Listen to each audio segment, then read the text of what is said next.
This is a Sports Catastrophe production. Hey there, Heather Ho there. It's Jeff Cutastrophe. Welcome you to another Sports Catastrophe on this date. On this date, April the 10th, in the year 2005, Tiger Woods took home the Masters in one of the most impressive matches, final rounds of all time. So yeah, Tiger got his fourth green jacket by winning the Masters in this 2005 tournament. And of course, the pitcher is the iconic pitch. I'll talk about that pitch when we talk about it in the final round. So anyway, this would be the last time that Tommy Aaron, Billy Casper, and Jack Nicklaus would compete at the Masters as active golfers.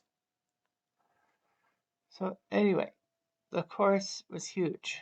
To qualify for the Masters, you had to have been a former Masters champion, which many of them have been, a U.S. Open champion in the last 5 years,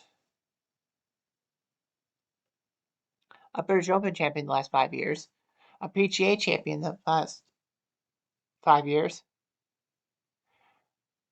the last 3 years of winning the Players' Championship, U.S. Amateur champion and runner-up, winning the British Amateur, main amateur champion, top 16 in ties from the Masters, top 8 in ties from the 04 U.S. Open. But of course, it's just if you miss one category, you can get in another. Top 4 from the British Open, top 4 from the PGA Championship in 04.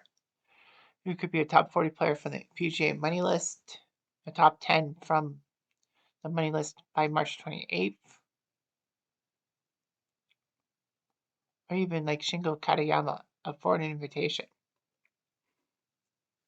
Anyway, rain would ruin the first round and all that. The start round had to be delayed by 5 hours due to heavy morning rain. The round was completed Friday morning. Chris DeMarco put up a 567 to take one-shot lead over Luke Donald and Vijay Singh. Stuart Appleby and Mark Hensby, both of Australia, would finish tied for fourth. Ryan Moore, the amateur, was at -1 and tied for eighth through one round. Tiger Woods was struggling. It was over 2 over par.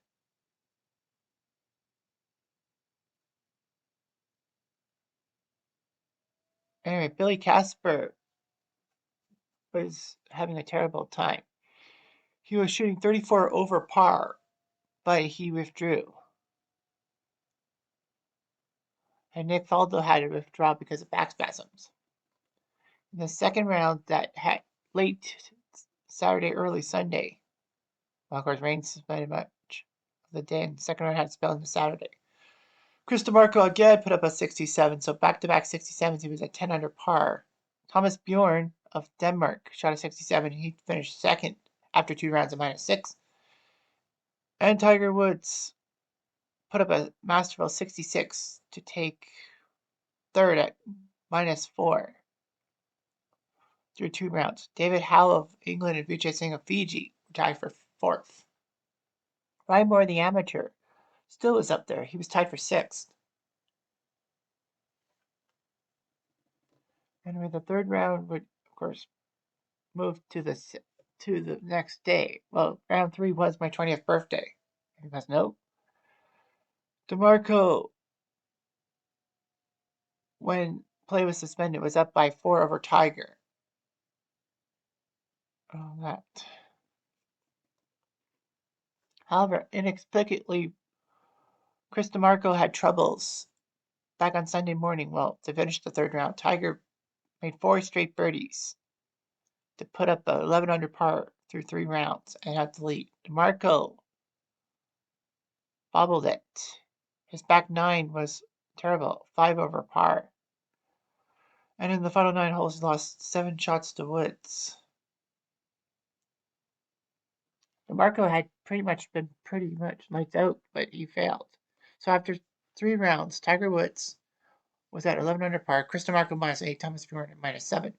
Mike Weir was in contention, tied for 8th. Whereas Phil Mickelson and Trevor Immelman were tied for 4th. So yeah, Tiger had put up 7 straight birdies in that round. DeMarco had some troubles. it would be down to Woods and DeMarco, a two-man duel, and all that.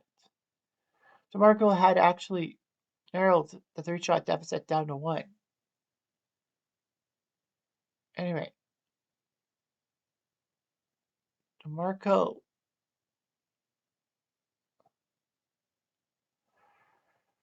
was down by one, and then came the memorable 16th hole. DeMarco looked pretty good in the center of the green. Woods pulled his tee shot just off the green. He had 50 feet between him and the hole, and it was a huge difficulty of the lie. DeMarco was only 20 feet away. So Tiger decided to aim 20 feet to the left of the pin and use the sloping green to run the ball towards the hole.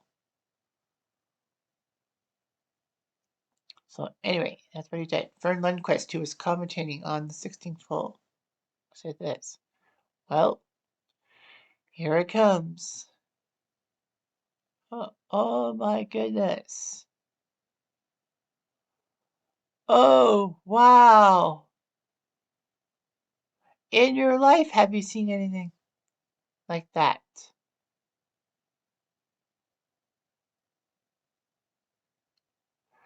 It was just amazing. The ball crept to the pole and appeared to stop on the lip of the hole, but before toppling in, that Nike swoosh still was in play, and he sunk it in.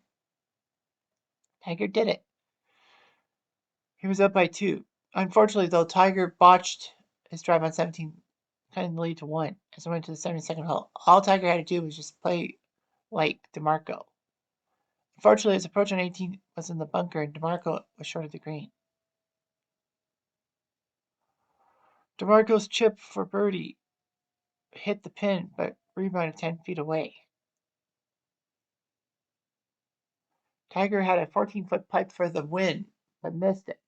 DeMarco calmly took a 10-foot putt to force a playoff. So everyone knows Tiger won the tournament, but yeah, it could have been no need for the playoff.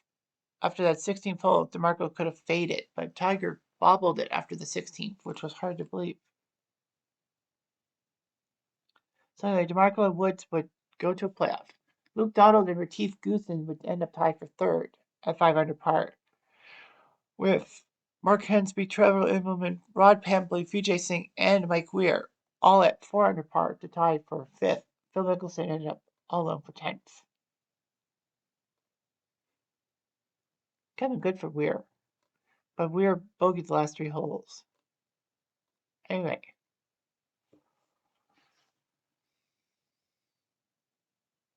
it was Woods and DeMarco who would start the playoff at the 18th hole.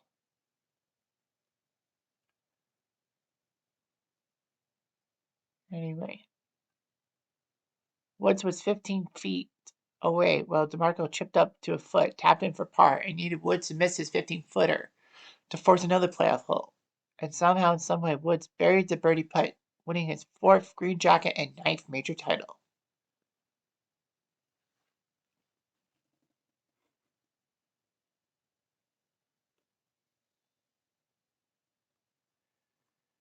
It was one of the shocking moments around. That chip on 16 is always going to be memorable for all the right things for Tiger. And like they called it the greatest shot in Masters history. I think it was the most dramatic shot in Masters history. I don't know if it was the greatest ever. I mean, there was a double eagle by Saracen in 1935. So, yeah, that's hard to consider. But in the long term, Tiger Woods was the champion, and you can't beat that. Anyway, I'm Jeff Diamond. I do.